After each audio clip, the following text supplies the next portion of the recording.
బంగారం ఉంటే ధీమా అని సామాన్యులు కూడా నమ్ముతారు. అందుకే ఈ లోహానికి పెద్ద ఎత్తున డిమాండ్ పెరిగింది. నిజానికి దేశాలు కూడా అలాగే భావిస్తాయి. అయితే ఇప్పుడు చైనా ఈ బంగారంపై వినూత్నమైన నిర్ణయం తీసుకుంది. అటు ట్రంప్ను దెబ్బ కొట్టడంతో పాటు తను లాభపడాలని తమ యువాన్ను గ్లోబల్ కరెన్సీగా మార్చాలని డ్రాగన్ ఎత్తుగడ వేసింది.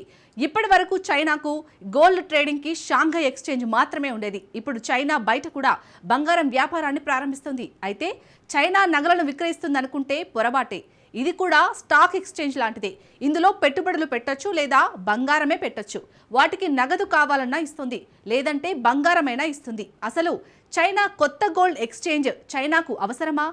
జిన్పింగ్ గోల్డ్ ఎక్స్చేంజ్ ట్రంప్కు పొగపెడుతోందా? Let's watch.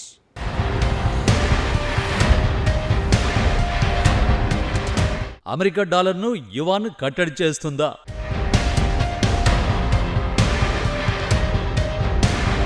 జిన్పింగ్ ప్లాన్తో ట్రంప్కు కలవరపాటు తప్పదా?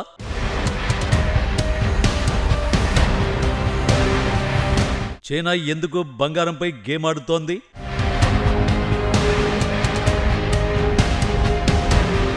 బంగారం ధర ఇటీవలి కాలంలో మధ్యతరగతి ప్రజలు కొనలేని స్థాయికి చేరుకుంది. ఇది అత్యంత విలువైన లోహం. కష్ట సమయాల్లో బంగారం ఆదుకుంటుందని చాలామంది భావిస్తారు. పైగా దీన్ని అవసరమైతే సులభంగా అమ్ముకోనవచ్చు. ప్రపంచవ్యాప్తంగా ఎక్కడైనా ఆమోదించే, విక్రయించే వీలున్న ఏకైక మెటల్ కూడా ఇదే. క్రిప్టో కరెన్సీలా కాకుండా దీనికి స్పష్టమైన, స్వాభావికమైన విలువ ఉంది. బంగారం పరిణామాలను, విలువను డ్రాగన్ కంట్రీ గుర్తించింది. అందుకే గ్లోబల్ గోల్డ్ మార్కెట్లో చైనా భారీ నిర్ణయమే తీసుకుంది. తాజాగా హాంకాంగ్లో చైనా ఓ గోల్డ్ ఖజానాను ప్రారంభించింది. ఇలాంటి ఖజానాను ఏర్పాటు చేయడం ప్రపంచంలోనే ఇదే తొలిసారి. ఈ గోల్డ్ ఖజానా ఎందుకు డ్రాగన్ కంట్రీకి కీలకమైనది?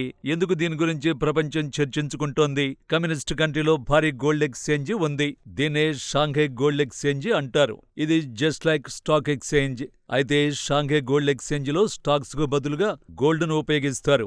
నిజానికి చైనాలో బంగారం వ్యాపారానికి ఉన్న ఏకైక మార్గం ఇదే. షాంఘై గోల్డ్ ఎక్స్చేంజ్ ని కమ్యూనిస్ట్ కంట్రీలో పీపుల్స్ బ్యాంక్ ఆఫ్ చైనా నిర్వహిస్తోంది. ఇది మన దేశంలో ఉన్న రిజర్వ్ బ్యాంకు లాంటిది అన్నమాట.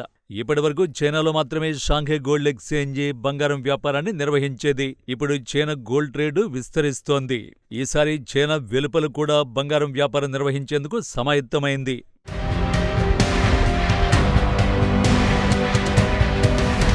హాంకాంగ్లోని ఓ బంగారం ఖజానాను చైనా ఏర్పాటు చేస్తోంది. దీంతోపాటు చైనా కొత్తగా గోల్డ్ కాంట్రాక్టులను కూడా ప్రారంభించింది. గోల్డ్ కాంట్రాక్టులు అంటే ఫైనాన్షియల్ అగ్రిమెంట్లు. బయ్యర్లు బంగారాన్ని కొనడం, అమ్మడం చేయొచ్చు. అయితే అందుకు ప్రత్యేకమైన షరతులు మాత్రం తప్పకుండా వర్తిస్తాయి. అయితే గోల్డ్ ట్రేడ్ను చైనా విస్తరించడం వెనుక బంగారం వ్యాపారాల్ని మరింత సులభతరం చేయడమే. ఇక్కడ ముఖ్యమైన విషయం ఏంటంటే, ఈ బంగారం ట్రేడ్ చైనీస్ కరెన్సీ యువాన్లో మాత్రమే కొనసాగుతుంది. అంటే హాంకాంగ్ గోల్డ్ ఎక్స్చేంజ్లో బంగారం కొనుగోలు చేస్తే నగదు రూపంలో యువాన్లను చైనా ఇస్తుంది, లేదంటే గోల్డ్ తీసుకోవచ్చు. యువాన్లు గోల్డ్ను కొనేందుకు మంచి అవకాశాన్ని ఇస్తోంది చైనా. అయితే చైనా కేవలం బంగారం విక్రయాలకే హాంకాంగ్ గోల్డ్ ట్రేడ్ను ప్రారంభించింది అనుకుంటే పప్పులో కాలేసినట్టే.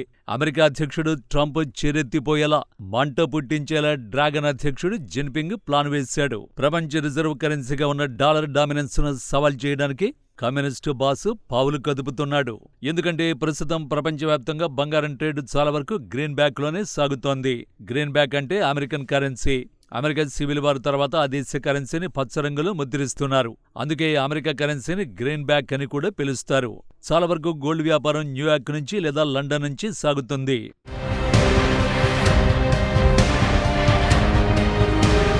ఇప్పుడు లండన్, న్యూయార్క్లకు ప్రత్యామ్నాయాన్ని చైనా ఆఫర్ చేస్తోంది. అది కూడా చైనాలో కాకుండా అందరికీ అనువైన హాంకాంగ్లో ఈ గోల్డ్ ట్రేడ్ ప్రారంభించి అమెరికా, బ్రిటన్లకు చైనా కలవరాన్ని కలిగిస్తోంది. గోల్డ్ ట్రేడ్ యువాన్లో కొనసాగేలా చర్యలు తీసుకుంది. ఇంకా సింపుల్ గా చెప్పాలంటే డాలర్ను పూర్తిగా చైనా పక్కన పెట్టేస్తోంది. దీంతో తమ కరెన్సీని చైనా ప్రమోట్ చేస్తోంది. దీన్ని డీడాలరైజేషన్ అంటారు. అంటే డాలర్ లేకుండా వ్యాపారం చేయడమే. భౌగోళిక వాణిజ్యంలో డాలర్ను బీజింగ్ సవాల్ చేస్తోంది. డీడాలరైజేషన్ తెరపైకి వచ్చిన ప్రతిసారి ప్రత్యామ్నాయ కరెన్సీలుగా యూరో లేదా యువాన్ కనిపిస్తాయి. ఇప్పుడు వాటన్నింటికంటే గోల్డ్ ప్రత్యామ్నాయ కరెన్సీగా మారింది. ఇప్పుడు ప్రపంచవ్యాప్తంగా ఉన్న సెంట్రల్ బ్యాంకులు పెద్ద ఎత్తున బంగారాన్ని కొనుగోలు చేస్తున్నాయి. ఆయా బ్యాంకులు గోల్డ్ నిల్వల్ని పెంచుకుంటున్నాయి. ఆయా దేశాల సెంట్రల్ బ్యాంకుల వద్ద మొత్తం 35,000 టన్నుల బంగారం ఉంది. భూమిపై ఇప్పటి వరకు తవ్విన మొత్తం బంగారంలో సెంట్రల్ బ్యాంకుల వద్ద ఉన్న బంగారం 5వ వంతు అన్నమాట. ఇందులో భారత రిజర్వ్ బ్యాంక్ కూడా ఉంది. ఆర్బీఐ వద్ద ఈ ఏడాది ఏప్రిల్ నాటికి 879 టన్నుల బంగారం ఉంది. ఈ గోల్డ్ విలువ $9,700 కోట్ల. అంతేకాదు ఇతర దేశాల్లో నిల్వ చేసిన గోల్డును స్వదేశానికి తరలించాలని సెంట్రల్ బ్యాంకులపై ఆయా దేశాల్లో ఒత్తిడి పెరుగుతోంది. ఇలాంటి పరిణామాలు ప్రధానంగా జర్మనీ, ఇటలీలో కనిపిస్తున్నాయి.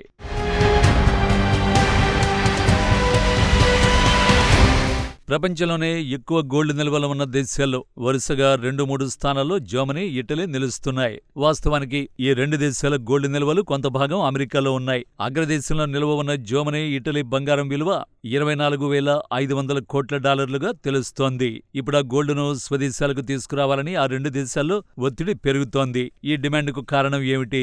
ఎందుకు ఆ 2 దేశాలు తమ గోల్డ్ వెనక్కి తీసుకురావాలని అనుకుంటున్నాయి అంటే ట్రంప్ విపరీతమైన విధానాలే కారణం. ఇటీవలి కాలంలో అమెరికా ఫెడ్ పై ట్రంప్ పదే టార్గెట్ చేసి మరీ అటాక్స్ చేస్తున్నాడు. అమెరికా ఫెడ్ అంటే అమెరికా ఫెడరల్ రిజర్వ్. ఇది అగ్రదేశానికి చెందిన సెంట్రల్ బ్యాంక్ అన్నమాట. దీన్ని సింపుల్ గా ఫెడ్ అని పిలుస్తారు. అంతేకాదు భౌగోళిక రాజకీయాలను కూడా ట్రంప్ అల్లకల్లోలానికి గురిచేస్తున్నాడు. నిజానికి ప్రపంచంలోనే అత్యధికంగా బంగారం నిల్వలు ఉన్న దేశం అమెరికా మాత్రమే.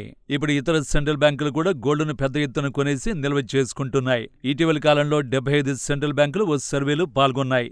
గోల్డ్ నిల్వలను పెంచుకుంటారా అని ఆయా బ్యాంకులను అడిగిన ప్రశ్నకు 40% బ్యాంకులు అవుననే సమాధానమే ఇచ్చాయి. వచ్చే దశాబ్దం నాటికి తాము బంగారం నిల్వల్ని భారీగా పెంచుకోవడానికి ప్లాన్లు వేస్తున్నట్టు వెల్లడించాయి. ఇప్పుడు చైనా అయినా పశ్చిమ దేశాలైనా గోల్డుపై కన్నేశాయి.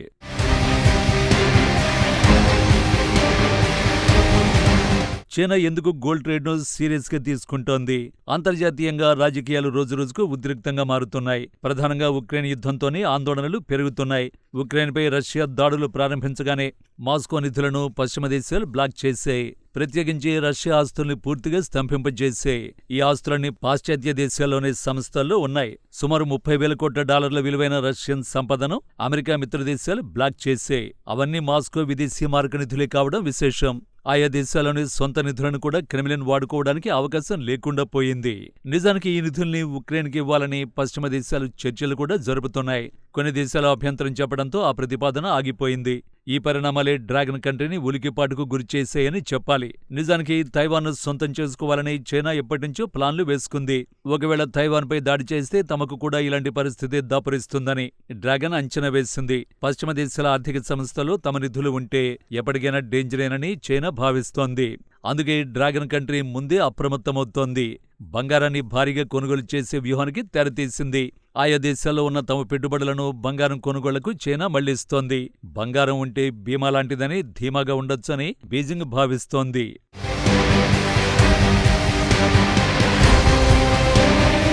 ఇప్పటికీ చైనా వద్ద పెద్ద ఎత్తున అమెరికా కరెన్సీ ఉంది. ఈ ఏడాది మార్చి నాటికి చైనా వద్ద మొత్తం $3 లక్షల కోట్ల నిధులు నిల్వ ఉన్నాయి. సో అమెరికా కరెన్సీని బీజింగ్ పూర్తిగా వదులుకోవడానికి ఇష్టపడటం లేదు. అందుకే ఇప్పటికే డాలర్ కరెన్సీని పెద్ద ఎత్తున తన వద్ద చైనా నిల్వ ఉంచుకుంది. సాధ్యమైనంత మేర డాలర్లను చైనా బంగారంగా మారుస్తోంది. అయితే చైనాలాగా ఆందోళనలు లేకపోయినా కొన్ని దేశాలు మాత్రం బంగారంపై మక్కువ చూపుతున్నాయి. పెద్ద ఎత్తున గోల్డును కొనుగోలు చేస్తున్నాయి.